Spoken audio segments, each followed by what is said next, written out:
Sean bienvenidos, Dios les bendiga. En esta oportunidad veremos un tema que ha sido a lo largo de la historia del cristianismo de debate. Un debate que, gracias a Dios, ya en los primeros siglos se condenó tal cosa como algo herético. ¿A qué nos estamos refiriendo? Nos estamos refiriendo a la deidad de Jesucristo.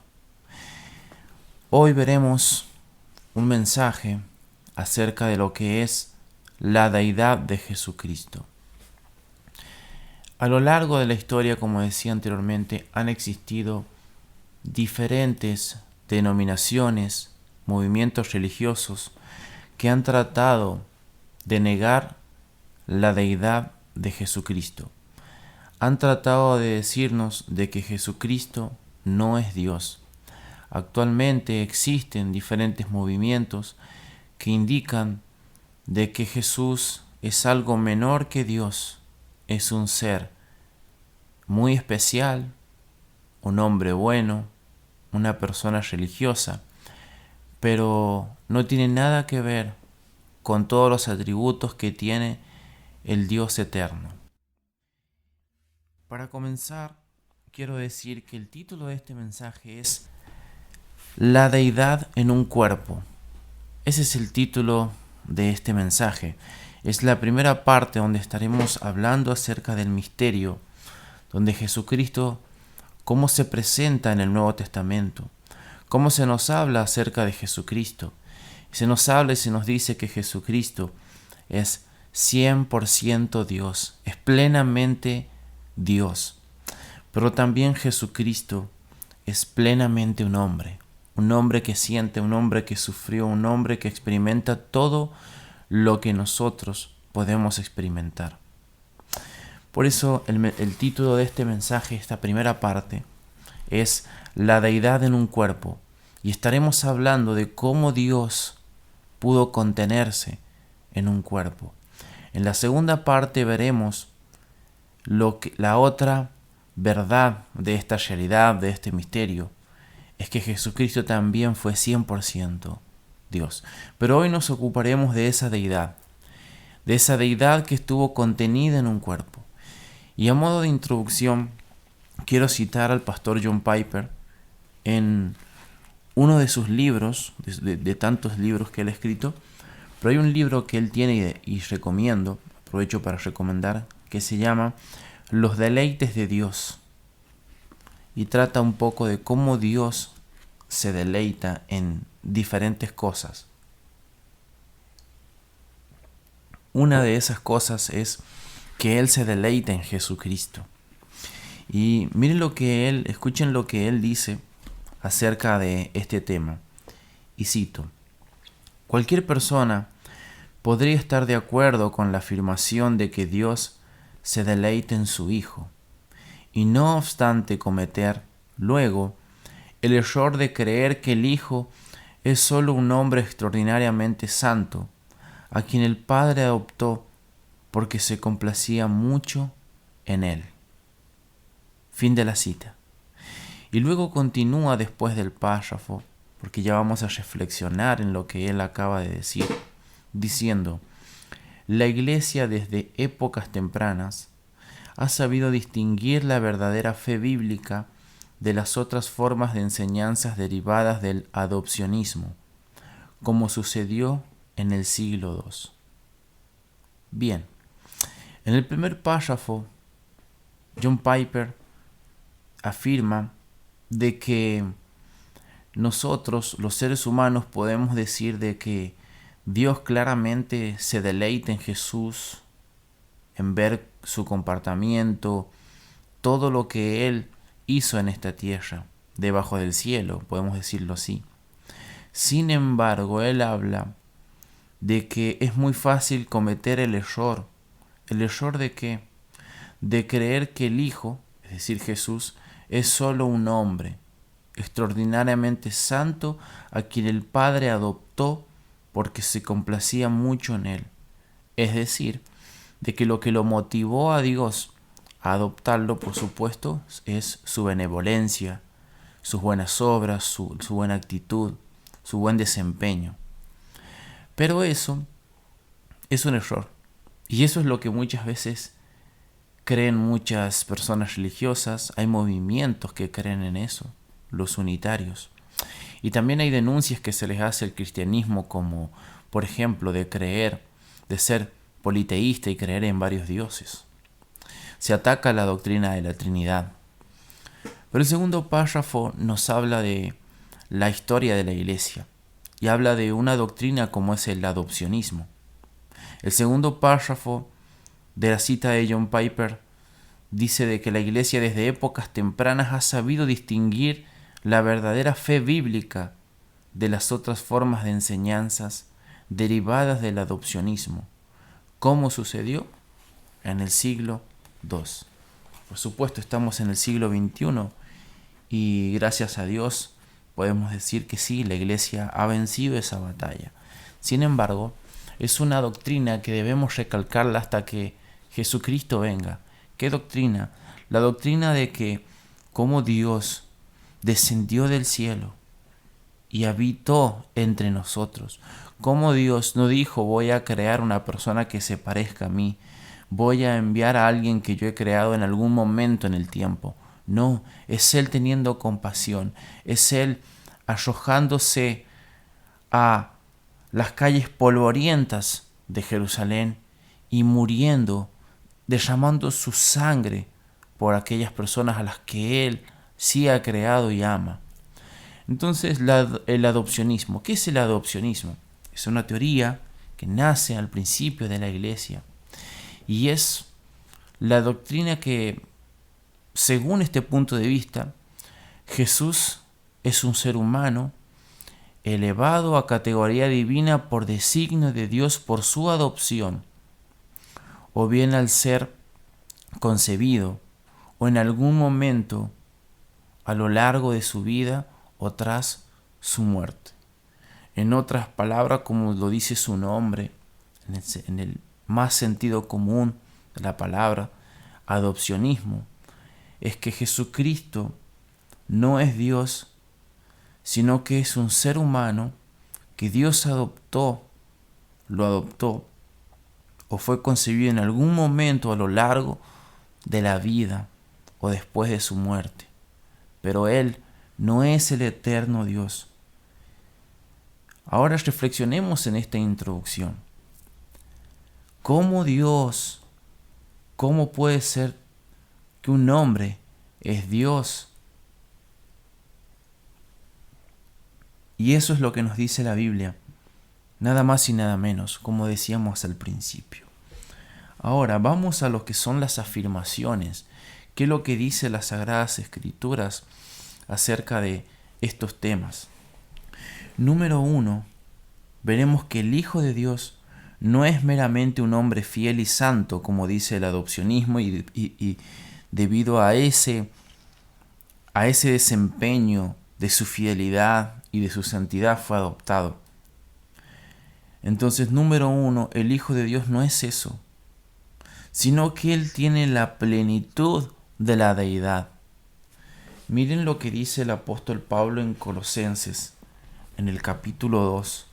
Vamos a leer el versículo, podríamos leer el 9, que es el núcleo de donde se explica la deidad. Pero vamos a leer el 8, porque el 8 tiene mucho que decirnos. En la Reina Valera 1960, que es la que vamos a usar como base para este estudio, dice lo siguiente en el versículo 8. Mirad que nadie os engañe por medio de filosofías y huecas sutilezas, según las tradiciones de los hombres, conforme a los rudimentos del mundo, y no según Cristo. Y escuchen lo que es el versículo 9. Porque en Él habita corporalmente toda la plenitud de la deidad. Allí vemos en el versículo 9 que Pablo afirma que en Él, hablando de Cristo, habita corporalmente. Esa expresión es extraordinaria. corporalmente toda la plenitud de la deidad. Es decir, que no hay una mitad de esa plenitud de la deidad. No es que hay un cuarto de la deidad, no es que hay un tercio de la deidad, sino que corporalmente en Él, en Jesucristo, habita toda la deidad. Y como la Biblia afirma de que Jesucristo es divino, y como lo dice el libro de San Juan, que ya estaremos viendo eso conforme vamos desarrollando el estudio, Jesucristo nunca fue creado, Jesucristo siempre existió. Jesucristo es Dios porque en Él habita corporalmente toda la plenitud de la deidad. Ahora había dicho de que debíamos leer el versículo 8. ¿Por qué? Porque el versículo 8 es justamente el conflicto que se encuentra en nuestras mentes. Una mente que ha sido corrompida por el pecado, una mente que es caída, una mente que lo que hace es tergiversar la palabra, es no poder aceptar tal verdad que es superior a nuestro intelecto. Y lejos de aceptarlo, rechazamos una verdad tan clara en las Escrituras de que Dios se humanó y que sigue siendo Dios a pesar de ser una persona limitada como somos nosotros. Y ese es el misterio. Pero esa es la verdad de que Jesucristo es Dios. Y Pablo, antes de afirmar de que Dios habita corporalmente en Jesucristo, él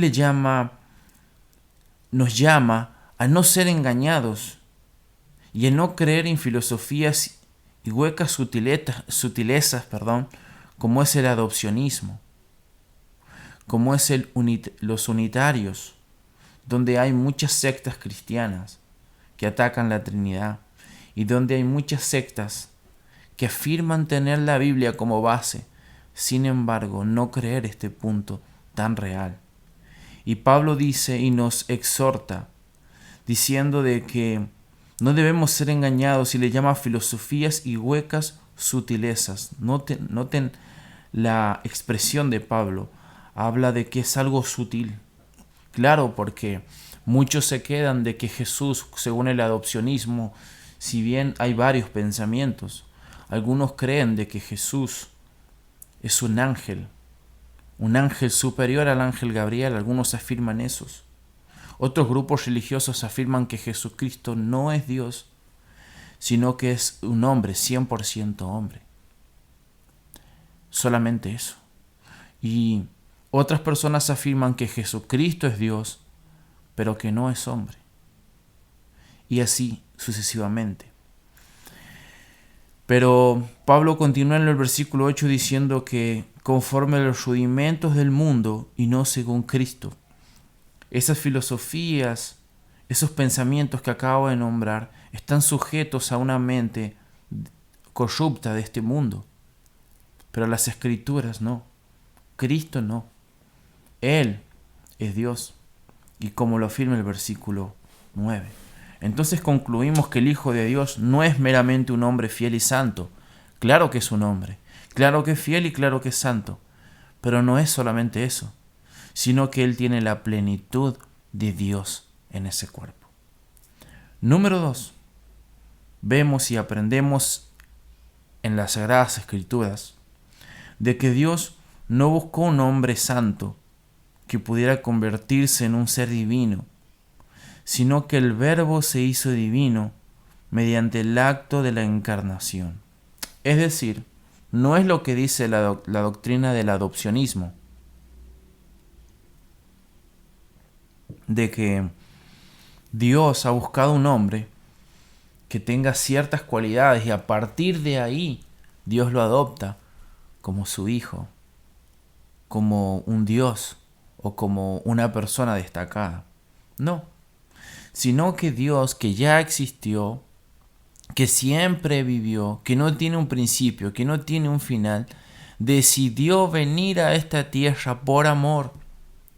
En palabras de Filipenses, Él se despojó, haciéndose como uno de nosotros para habitar con cada uno de aquellos mortales como nosotros. En Juan, en el capítulo 1, en el versículo 14, allí el apóstol Juan, este santo hombre de Dios, nos dice lo siguiente: y aquel verbo, ¿cuál es el contexto de aquel verbo? Él se está refiriendo al versículo 1 de su evangelio, donde dice lo siguiente: en el principio era el verbo, y el verbo era con Dios. ¿Qué principio está hablando Juan? El principio de la creación. Cuando se está ejecutando la creación, cuando se va a crear toda la materia, cuando los universos van a comenzar a existir, donde los planetas van a comenzar a estar allí sostenidos en galaxias. Ya era el verbo, ¿lo ven? Y el verbo era con Dios, es decir, este verbo estaba junto a Dios. Y el verbo era Dios. Era Dios. Es por eso que en el hebreo, en el plural, Dios dice: hagamos al hombre a nuestra semejanza. ¿Lo ven? Allí es ese verbo que era Dios, que está con Dios en el principio. Es el que va a tomar en el versículo 14 Juan de su evangelio y va a decir lo siguiente: que ese verbo fue hecho carne y habitó entre nosotros, y vimos su gloria, gloria como del unigénito del Padre, lleno de gracia y de verdad. Noten la descripción de Juan. Dice que ese verbo se hizo carne. Una vez más, no es que Él fue creado, sino que se hizo carne. Es la decisión de Dios de bajar y descender por amor. Eso exalta más el amor de Dios. También podemos ver su humildad en descender. Por supuesto que podría haber hecho lo que los herejes dicen: un hombre parecido a Dios, elegir un hombre acá en la tierra que se destaque. Sin duda hay hombres piadosos, sin duda han existido hombres santos. Ni hablar de Enoc, de Elías, de Moisés y de tantos más que la Biblia habla, y cuántos otros que la tradición habla de que son hombres de Dios. Sin embargo, de este hombre, de este verbo, no es solamente un hombre, y de eso estamos hablando, sino que es Dios, y del misterio de que Dios es un hombre. Ese hombre que está allí, ese hombre que les interpretó correctamente a las Escrituras, es ese hombre que ellos no aceptaron, ese que a los suyos vino, pero los suyos no lo recibieron porque no lo encontraron como ellos deseaban encontrarlo.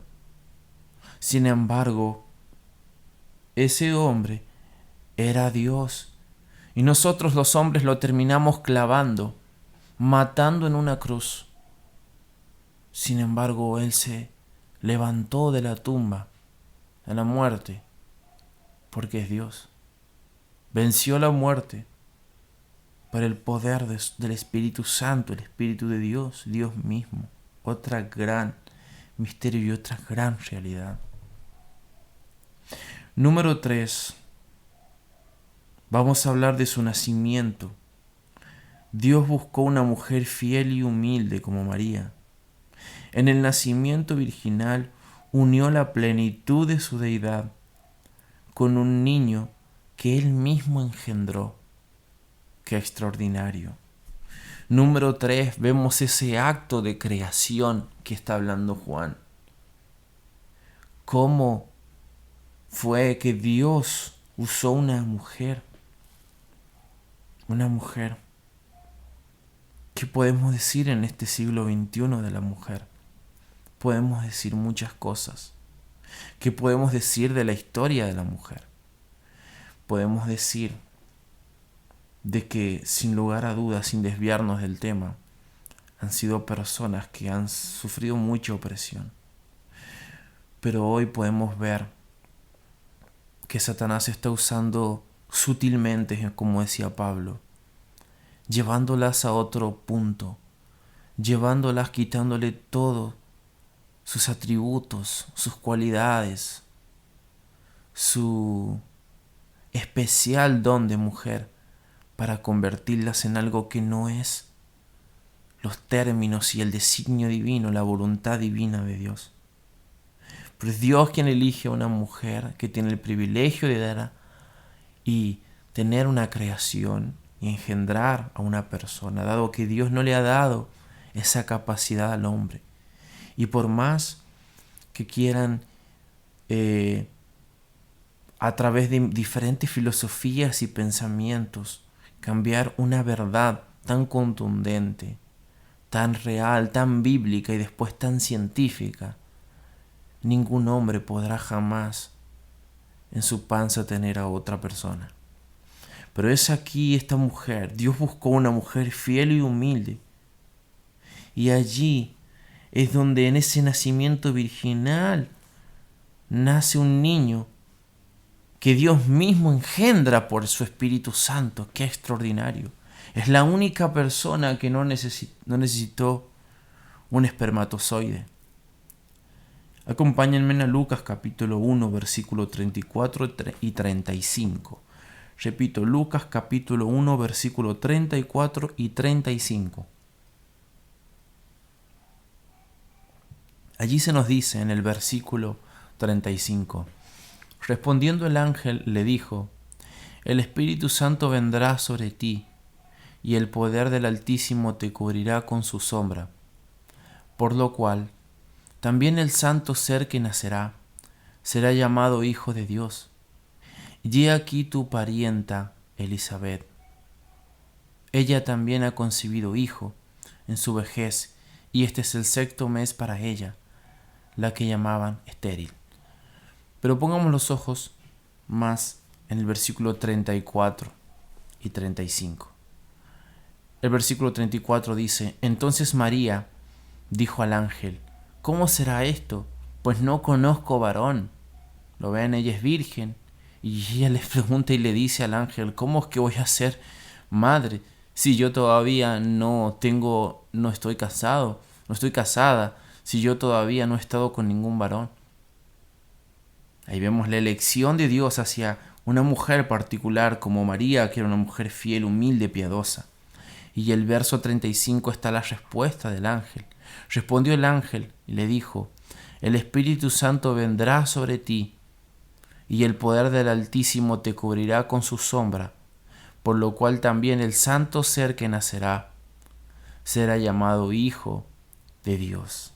Allí está. Dios mismo engendra a esta persona, que es hijo de Dios en el sentido más humano, porque Dios crea a Jesucristo como persona, pero no como ser divino, como esa deidad. Y eso es lo que ha llevado a muchos a no entender y a no distinguir realmente que Jesús es Dios. Y que alguna vez, por supuesto, que vino a esta tierra, y si vino a esta tierra tuvo que estar 9 meses en una panza, y tiene que sentir lo que siente una persona, y tiene que ser como cada uno de nosotros en diferentes etapas de la vida.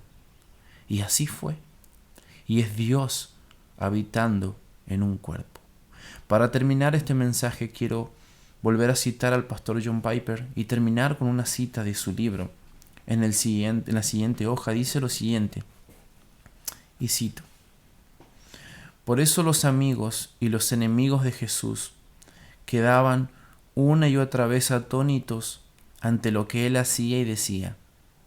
Caminaba por las calles, parecía ser como cualquier otro, pero de repente se daba vuelta y decía algo como: antes que Abraham fuese, yo soy.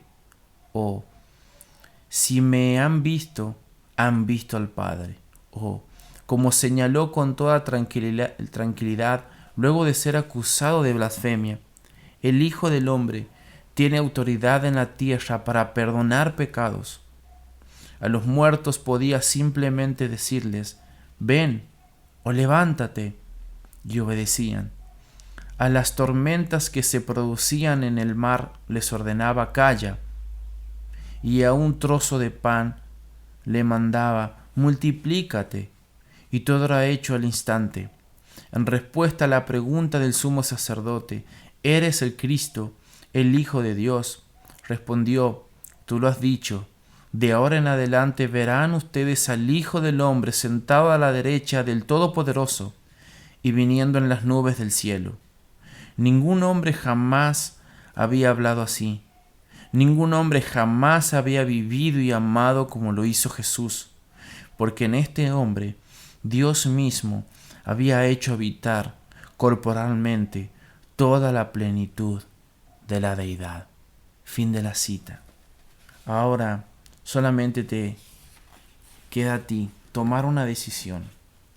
Si vas a creer en realmente que Jesucristo es Dios, que Jesucristo ha muerto por ti, ese Dios lleno de amor, lleno de gracia y lleno de verdad, como dice el apóstol Juan, en ir a sus pies y arrojarse por tal acto de humildad y sincero amor hacia ti y a todos los que te rodean, que es este mundo. Oramos. Padre, te damos gracias en este momento por habernos dado la palabra de Dios, donde contiene tal verdades que hemos hablado en este momento. Creemos que Jesucristo es Dios. Creemos que Él es hombre que murió y sintió y sufrió en la cruz, donde nosotros mismos lo clavamos. Pero también creemos que Él es Dios, que cayó el mar, que hizo milagros, que solo Dios puede hacer. Por eso venimos a ti a rogarte que por medio de Jesús, y lo hacemos en su nombre, perdones nuestros pecados. Creemos en ti y nos arrojamos a tus pies en plena adoración. Te lo pedimos en el nombre de Jesús. Amén.